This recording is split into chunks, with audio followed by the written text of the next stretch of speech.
usa da figura de Jonas, da rainha de Sabá também, mas tem oficial da figura de Jonas, para mostrar a nossa lentidão para crer, para dar uma resposta de fé.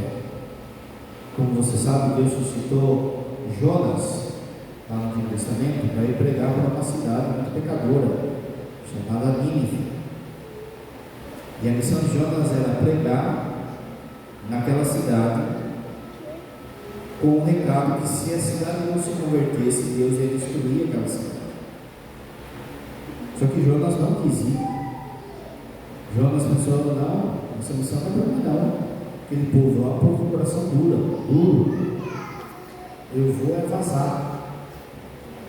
Entrou no primeiro navio que estava zarpando e se escondeu nesse navio. Ali no navio, depois que descoberto, depois que ele começa a trabalhar no navio, começa a morrer os tripulantes. E o capitão do navio percebe que existe uma maldição entre nós. Deus está nos castigando. Chega um momento que Jonas então se revela e fala: sou eu que desobedeci a Deus.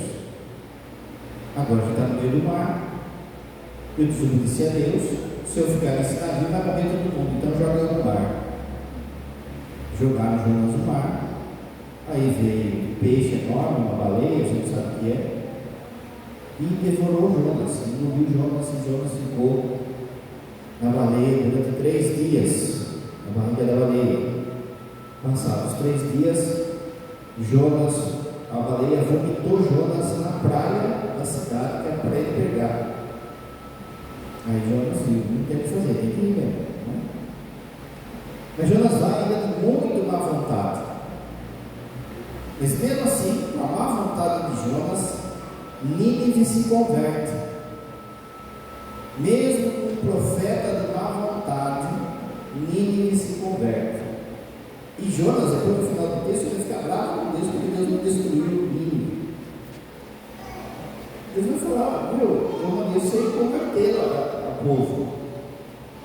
Era uma condicional: se o povo não se converter, eu vou destruir. Se eles se converteram, não é? Mas Jonas ficou bravinho com Deus, e aí tem todo mundo. Mas aqui é interessante que Jesus faz esse paralelo com a figura de Jonas na baleia. Como Jonas ficou 3 dias na baleia, Jesus ficará 3 dias também no véu da morte, engolido pelo mar da morte.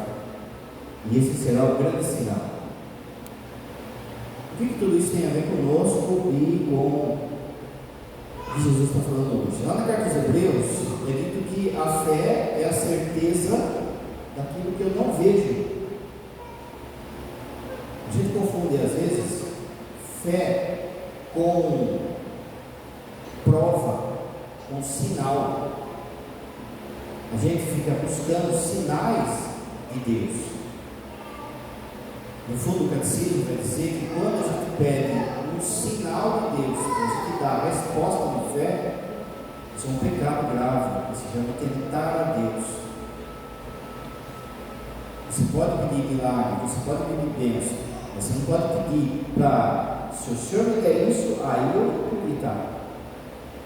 Mas a gente é assim. Se a fé é a certeza do que eu não vejo, cada vez, por exemplo, que você vem na missa e fala assim: Senhor, aumenta a minha fé, você não pede? Você não pede, tem que pedir. Senhor, aumenta a minha fé, Senhor, aumenta a minha fé. Cada vez mais que Deus, você pede a Deus isso, significa que Deus vai conceder fé e você não vai precisar de sinais para acreditar. A fé é a certeza do que eu não vejo. Uma vez chegaram para o rei São Luís da França e disseram que no convento carmelita o menino Jesus estava aparecendo na hóstia. E todo mundo ia para lá ver o menino Jesus. O senhor não vai? Eu não vou. Como assim? O senhor tem fé? É por isso mesmo Eu sei que Ele está lá. São João da Cruz, uma vez, vieram contar, mais ou menos essa mesma história, uma história de prova de fé, uma madre que estava tendo visões sobre Jesus. E ele responde assim, no livro dele: eu seria um desgraçado se eu precisasse de prova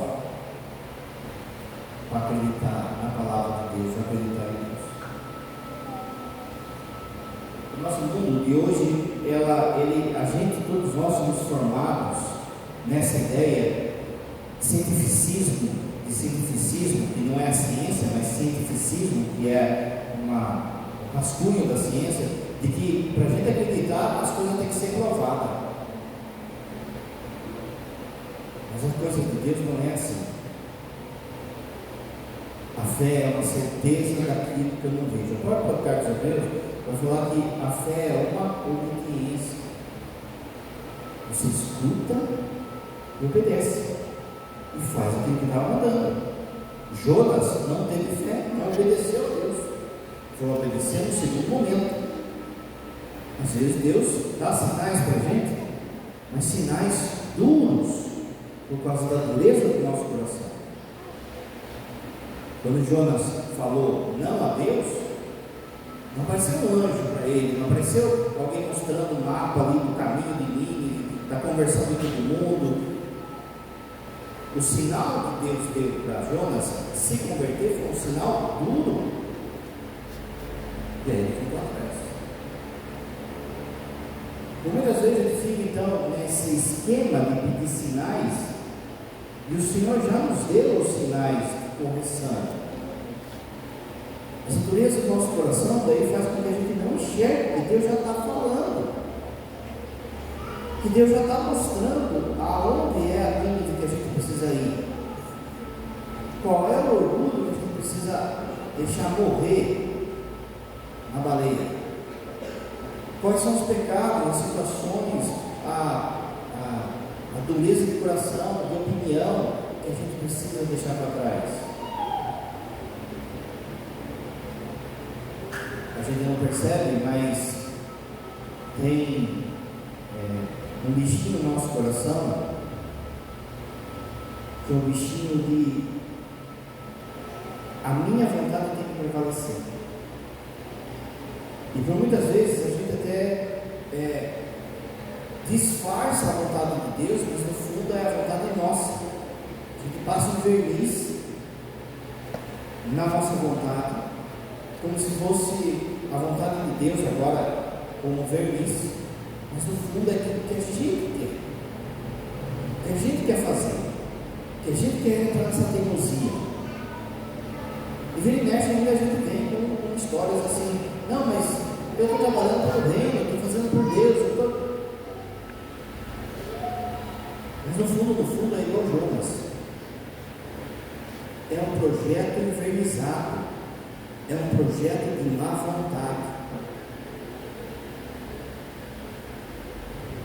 O padre fala, não é para o padre é melhor que ninguém, aliás, ele não é melhor que ninguém, mas o padre vira e mexe fala, né? E fala nos seminários.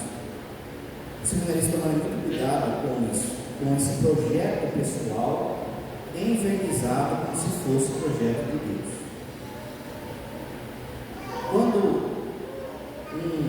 um jovem se decide a ser padre, a princípio, no caminho desse seminário, ele vai ter que aprender a ser moldado pela vontade de Deus, para ir nas níveis que ele não quer, para assumir missões que às vezes ele não quer, e por muitas vezes ele tem que deixar de lado aquilo que é os seus dons. A gente vê, às vezes, no meio dos padres, e aqui vai valer também dos leigos, o não abrir mão da própria vontade. Então eu vou lá, me torno padre, mas eu quero ainda ser cantor, eu quero ser escritor, Eu quero ser pedreiro, padre surfista, padre, né? E pode sempre falar no seminário, a igreja precisa de padres, só padres, que façam o seu ofício. A igreja precisa de padres que sejam soldado raso, fiel à trincheira do dia a dia. Qual é a trincheira do dia a dia da vida do padre? Profissão, atendimento e missão. Mas eu canto bem, mas eu escrevo bem, mas eu reboco bem, mas eu soldo bem, mas eu... Tem problema? Não tem problema. Mas só que a coisa, o inimigo é tão sujo, que a hora que menos perceber, a vontade dele prevalece a vontade de Deus. A hora que ele menos perceber, ele vai estar deixando de celebrar a missa, porque tem um show para ele fazer, porque ele tem uma tarde de autógrafo, porque ele tem uma parede para rebocar. Percebe? Não, mas eu estou fazendo para Jesus. Mas veja, rebocar uma parede, entre aspas, qualquer um pode rebocar. Mas celebrar a missa é só padre. Por vezes, então, a gente fica brigando com a vontade de Deus e achando e buscando sinais e buscando fundamentar a própria vontade, como a gente sempre fala. Muita gente vem na igreja e fica pulando de padre em padre no atendimento. Esse padre não é bom, esse padre não é bom. Por que ele fica pulando de padre em padre? Porque no fundo a pessoa já decidiu o que ela quer fazer, só que ela não achou o padre que fala o que ela quer escutar. Ela vai para outro, de repente achou um doido lá que esse padre não.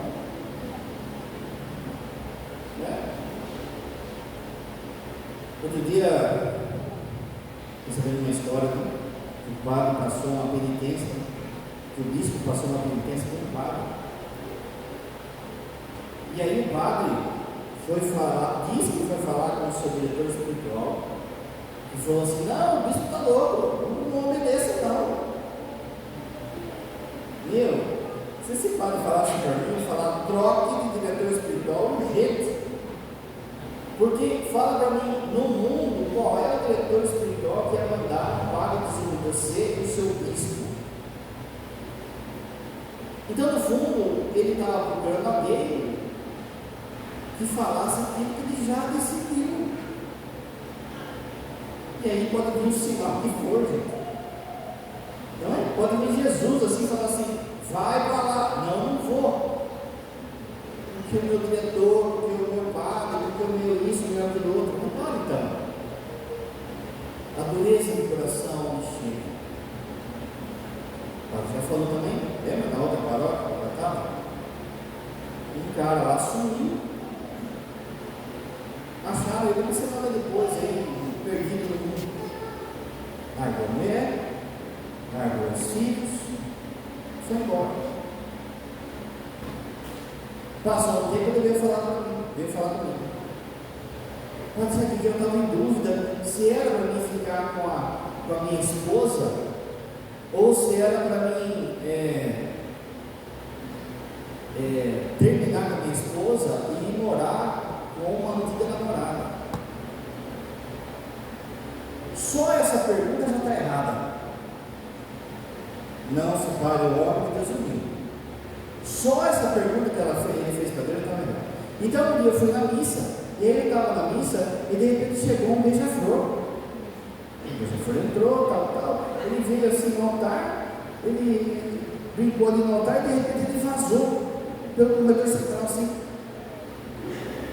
Eu falei: pronto, Deus falou para mim, é um sinal, vaza.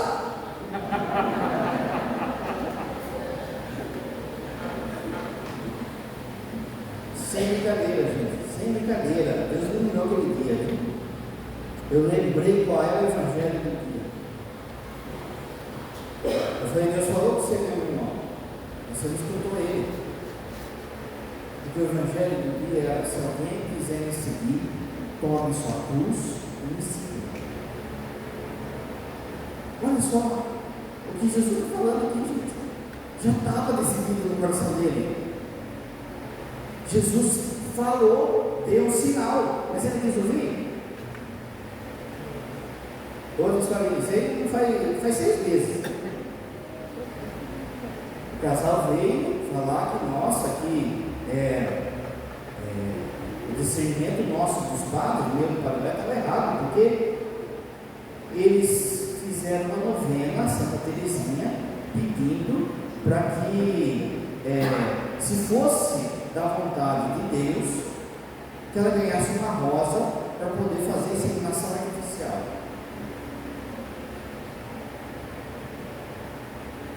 É lógico que ganhou uma rosa. A criança que nasceu não tem nada a ver, a criança é a filha de Deus. Mas há uma desobediência a Deus, ela forçou o sinal. O demônio deu o sinal que eu queria. Só que eu falei para ela: tá bom, você ganha o seu filho, você vai cuidar do seu filho, você vai ter que cuidar do seu filho. Agora, o que você vai fazer com os outros 40 filhos seus que estão lá na geladeira? Porque vai passar um tempo, e vai passar um ano, ou você paga, ou vai jogar no lixo. E se fecundou, é filho, é gente. Toma cuidado com esse negócio de sinal, gente. Veja, a própria renovação, ela tem percebido isso. Que tem muita gente que vive de cerco de misericórdia. Não é? Tem gente que não vai no grupo, ele vai no cerco. Por quê? Porque o cerco não tem compromisso, não tem que fazer formação, não tem que carregar caixa, não tem que ser servo, não tem que puxar banco, não tem. Se ele está no grupo de oração, ele tem que trabalhar. Agora, se é no cerco, eu vou lá e vou pegar o meu milagre, o meu sinal, o meu.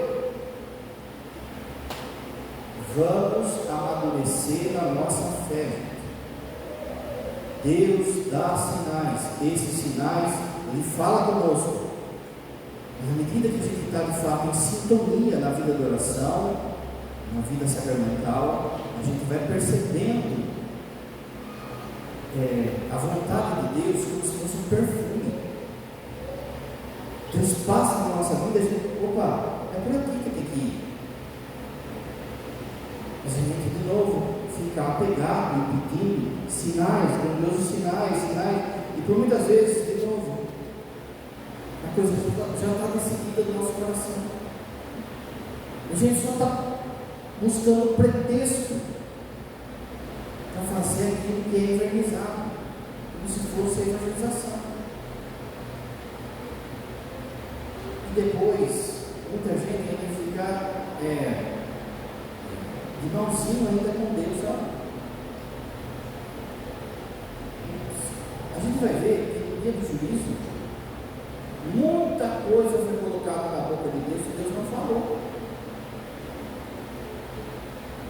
Se eu começo a esperar algo que Deus não falou, então eu vou me decepcionar.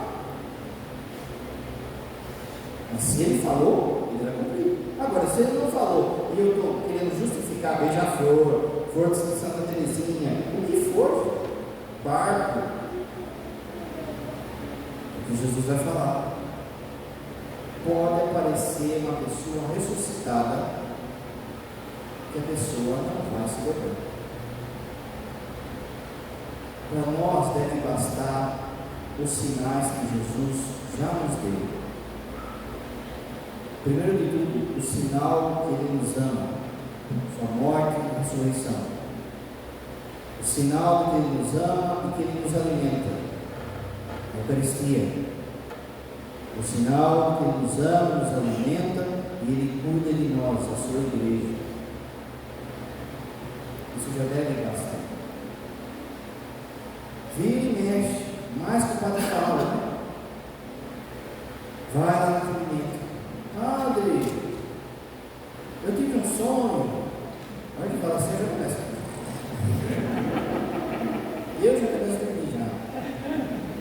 Eu tive um sonho, cara, eu estava assim, correndo num descampado, e de repente veio um dragãozão assim, um fogo, e de repente saiu um quibe enorme assim, ó, e deu uma pancada no couro do dragão, e de repente ele espatifou, virou tudo estrela. O que significa? Não sei, gente. Se você não sabe, eu vou saber. Não é. Mas a gente quer coisa fabulosa, sabe? A gente quer coisa espetacular. O espetacular ele já nos deu. Se chama Eucaristia. Se chama o amor que ele tem por nós. A sua cruz e ressurreição. Esse é o espetacular. Sonho, gente. Pensa só. A Bíblia inteira. Quantos personagens Deus falava com o sonho? Quantos personagens tem na Bíblia? Tem um monte, não é? Quantos que Deus falava com o sonho? Pelo sonho? Só os do José, não é? Uma vez ou outra, não é? Não é? Agora tem uma turma de sonhar, os sonhadores aí, né? Fica aí, vai falar com o Freud, então, não sou eu que frase. Sonho, seja um pesadelo, seja um sonho assim, místico, seja um sonho pornográfico, o sonho você deixa na cama. O inimigo, ele pode usar durante o dia para te confundir, para te tentar esse sonho. Para de buscar sinais, para de buscar prova. Deus tem que provar que não tem mais, gente. Senhor, eu creio, mas aumenta a minha fé. Senhor, eu creio, mas aumenta a minha fé. Lembra de São Luís, lembra de São da Cruz. Não preciso ver, eu sei o que é. E os santos, eles têm essa cara para terminar. Que uma vez mandaram falar para São Felipe Neri. Já tem fama, grande fama dessa cidade já. E tinha uma madre que estava vendo Deus, não é nem Jesus, é Deus já, não está vendo, tá, né? E falaram, o bicho falou para ele, você vai lá, você vai perguntar, você vai fazer perguntas, você vai investigar, vai ver o que está acontecendo. E ele enfrentou uma chuvarada para ir num lugar que era longe, a cidade era longe. Quando ele chegou lá, essa madre, eu me aqui, São Felipe já tem fama de santo, já, com toda a pompa, com todo isso aqui, aí São Felipe, você que é a madre que está vendo a Deus? Então ele conversou um pouquinho e falou assim, Deus que passou. Então, olha, isso foi bastante, a senhora não poderia lavar a minha sandália? Porque eu, vidente, não. São Felipe pegou a malinha dele e foi embora. Como que alguém que está tendo um sinal, uma visão, orgulhoso desse jeito? Padre, eu vi Jesus lá no banheiro, eu escorreguei assim, bateu o dedinho, e vi Jesus, sabe? Então, meu irmão, como é que você está nesses pecados ainda aí, grosseiros? Você acha que quem vê Jesus de fato, quem vê a Virgem Maria, quem recebe de fato um sinal desse, você acha que fica no pecado grosseiro, de fofoca, de mentira, de malícia, de luxúria? A pessoa que não é, hoje é dia também, hoje é dia de Santa Virgem, dia de Santa Maria Lacoque, que Jesus aparece para ela, mostrando o coração. Veja, olha a turma, gente, olha a turma, Madre Faustina, os pastores de Fátima, Padre Pio. O grande sinal que você já tem, para buscar sinais que às vezes é do Deus do coração. Ou é o projeto pessoal de cada um envernizado, como se fosse evangelho. O grande sinal a gente já tem. O amor de Jesus por nós na cruz e a ressurreição, a Eucaristia, a Igreja. Sentados aí para todos os diferentes.